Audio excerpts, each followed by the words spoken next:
There is a moment when we look at a map and forget what it really is.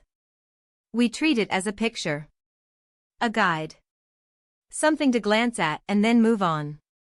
But maps have always been more than that. Long before they fit into our pockets, they shaped where roads went, where cities grew, where borders hardened or softened. They were tools of action. Context matters because over time our relationship with maps became passive. We moved from drawing plans for canals and railways to pinching screens and following directions. We became excellent at seeing but less practiced at building. As our maps became digital, our imaginations slowly retreated into the screen. The world became something to observe rather than shape.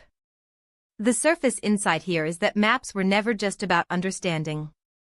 They were about making decisions in the physical world.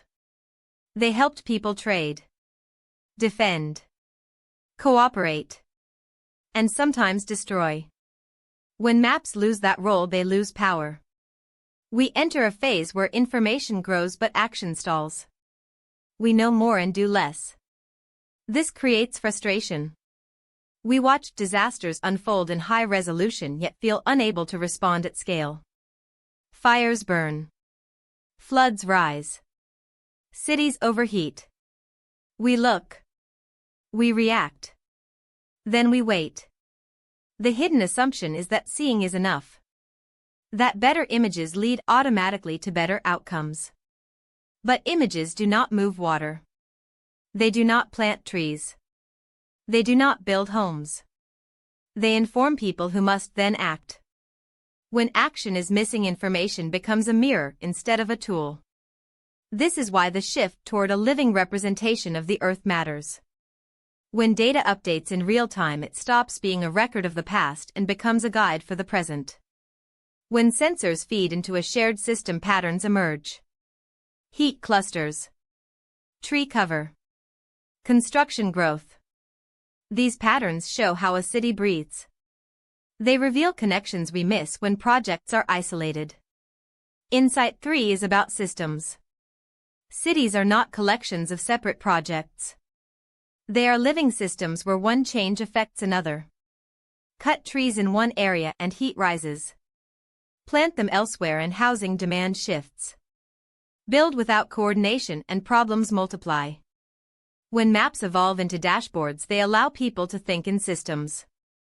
They show trade-offs but also possibilities. They help us move beyond a simple choice of build or not build. Technology can reduce trade-offs. It can show where building supports many goals at once.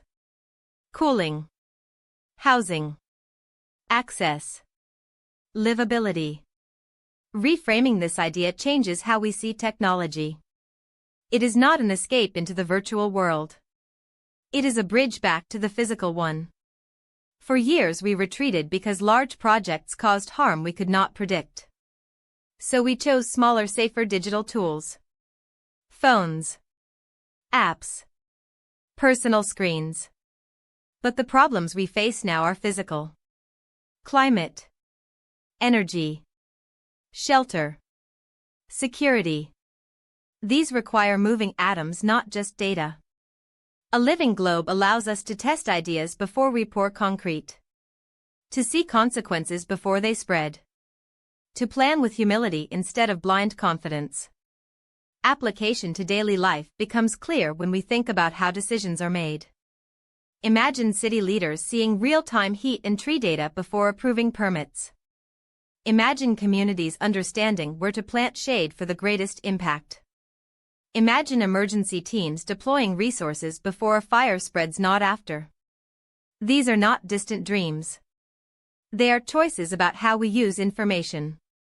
When people share a common view of the system, cooperation becomes easier. Arguments shift from opinions to evidence. From fear to planning. The deeper layer is cultural. We lost a builder's spirit when building felt dangerous. When mistakes were too costly. Now tools allow us to simulate. To adjust. To learn faster. This invites responsibility back into public life. It asks people to imagine futures together. To see the Earth not as a static background but as something we actively care for. A living map is not just technology. It is an invitation. An invitation to act together.